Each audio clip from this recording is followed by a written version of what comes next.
Windows 11 est sorti en octobre 2021 et la promesse de Microsoft était de sortir un système d'exploitation plus puissant que Windows 10. À sa sortie, beaucoup de personnes étaient hésitantes, elles ont quand même fait la mise à jour mais ont été déçues. Et la question qui se pose c'est du coup, est-ce qu'il faut faire la mise à jour aujourd'hui en 2022, plusieurs mois après la sortie de Windows 11? Alors spoiler alert, je te donne la réponse tout de suite, non, clairement pas. Donc si tu veux te barrer tout de suite pour aller mater des trucs beaucoup plus intellectuels, vas-y je t'en prie. Par contre, si tu veux en savoir plus, on va voir ça ensemble dans cette vidéo. La vidéo d'aujourd'hui est sponsorisée par Tenorshare qui m'ont proposé de tester leur logiciel 4DDIG. C'est tout simplement un logiciel de récupération de données qui est ultra puissant, ce pourquoi j'ai accepté de vous le présenter. Le logiciel peut récupérer plus de 1000 types de fichiers comme des photos, des vidéos, des emails, des Word, des Excel, bref, un tas de variétés de fichiers. Il est également compatible à la fois sur Windows et sur Mac. Et enfin, il a une fonction innovante puisqu'il permet de réparer des fichiers qui ont été corrompus ou qui ne veulent plus s'ouvrir. Première étape, il va falloir sélectionner l'emplacement à partir duquel on souhaite récupérer des données. Donc ça peut être le disque principal, un disque dur externe, la corbeille ou même un dossier. Et pour cet exemple, moi je vais sélectionner la corbeille. Pour l'étape 2, il va falloir choisir quel type de fichier on souhaite récupérer. Et moi, je vais sélectionner tous les types de fichiers. Le logiciel est donc en train d'analyser la corbeille pour récupérer tous les fichiers qui ont été supprimés. Une fois terminé, on voit que le logiciel a retrouvé 148 000 fichiers qui avaient été supprimés de la corbeille. Troisième étape, on va tout simplement sélectionner le dossier dans lequel on souhaite récupérer les données qui ont été supprimées. Et si on se rend dans ce nouveau dossier, on observe tous les fichiers que le logiciel a réussi à récupérer de la corbeille. Pour te la faire courte, Windows 11 a apporté 7 grandes mises à jour. Si on rentre dans le détail, il y en a un petit peu plus, mais là le but c'est de se concentrer sur les principales. La première nouveauté, c'est la mise à jour complète du design de Windows. Effectivement, on voit qu'il y a une refonte graphique totale qui s'inspire de plus en plus de ce qu'on trouve chez iOS. On va retrouver un nouveau menu démarrer, une nouvelle barre des tâches, les fenêtres et les icônes sont totalement refondues, le design est beaucoup plus esthétique, et on a aussi la possibilité de mieux organiser les fenêtres. Globalement, le nouveau design est censé améliorer l'expérience utilisateur.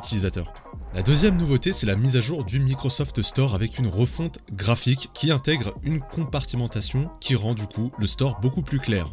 On va avoir le gaming d'un côté, le divertissement de l'autre, etc. Il y a également la possibilité de télécharger directement des logiciels ultra utiles, comme VLC, Spotify, etc. Du coup, plus besoin de se rendre sur Google pour télécharger ces logiciels utiles au quotidien. Troisième nouveauté, c'est l'intégration de l'Amazon Store dans le Microsoft Store, ce qui va permettre la prise en charge des applications Android et donc de lancer des applis qui sont nativement présentes sur Android depuis son PC. Quatrième nouveauté, c'est la disparition de Skype au profit d'une messagerie instantanée qui est basée sur Teams. Pour le coup, c'est vraiment pratique puisque deux personnes qui ont installé Windows 11 peuvent directement parler toutes les deux. Cinquième nouveauté, alors là Microsoft ont pensé aux gamers puisque l'HDR est disponible automatiquement. Donc si tu as un écran et un jeu compatible, l'HDR va s'activer de manière automatique contrairement à Windows 10 où il fallait le faire soi-même. Sixième nouveauté, là aussi Microsoft ont pensé aux gamers avec la fonctionnalité Direct Storage qui permet une communication plus rapide entre le SSD et la carte graphique, donc le GPU. Cette fonctionnalité est alors censée améliorer les performances en jeu, mais aussi réduire les temps de chargement. Septième nouveauté, c'est toute la refonte du sound design. Microsoft a opté pour des sons un tout petit peu plus aériens. Ces sons sont un petit peu plus épurés. Honnêtement, ils sont agréables à l'écoute, et je te laisse le voir tout de suite par toi-même.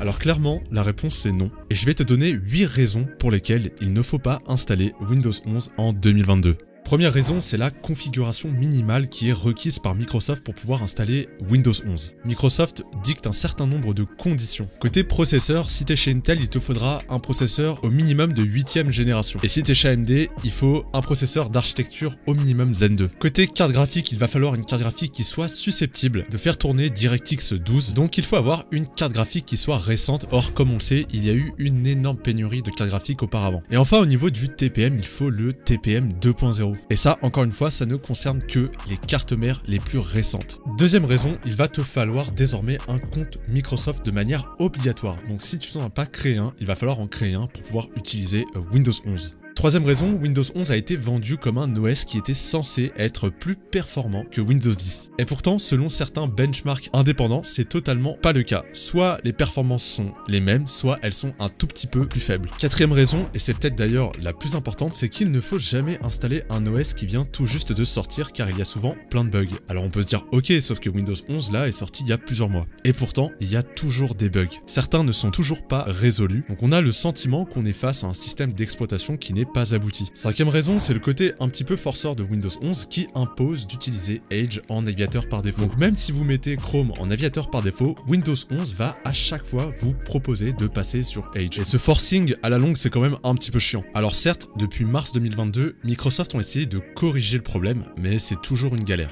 Sixième raison, c'est qu'en théorie, Windows 11 est censé conserver les fichiers lors du passage de Windows 10 à Windows 11. Mais dans les faits, il arrive très souvent que vous ne retrouviez plus des dossiers ou des fichiers. Plusieurs utilisateurs ont perdu des fichiers lors de la migration et on peut retrouver ça très facilement sur internet. Septième raison, c'est qu'effectivement Microsoft reconnaît lui-même que son OS n'est pas totalement abouti puisqu'une grosse mise à jour a été annoncée durant la deuxième moitié de l'année 2022 pour Windows 11 pour corriger la plupart des problèmes qui existent et donner un nouveau souffle au système d'exploitation. Et huitième raison, c'est le fait que Windows 10 est mis à jour jusqu'en 2025. C'est un système d'exploitation qui est solide, qui est hyper stable, donc il n'existe pas de raison objective d'en changer. En conclusion, t'as compris qu'à mes yeux, ça sert absolument à rien d'installer Windows 11 en 2022. Alors peut-être qu'en 2023, après la correction de tous les bugs, ça pourrait être intéressant. Je dis pas, il faut voir. Mais personnellement, je suis très bien avec Windows 10 et je pense que je changerai pas avant 2024-2025. On arrive à la fin de cette vidéo, j'espère qu'elle t'a été utile. Si c'est le cas, n'hésite pas à me le faire savoir. Comme d'habitude, un petit pouce bleu, un petit commentaire, ça fait toujours plaisir. Et on se dit du coup à très bientôt pour une prochaine vidéo.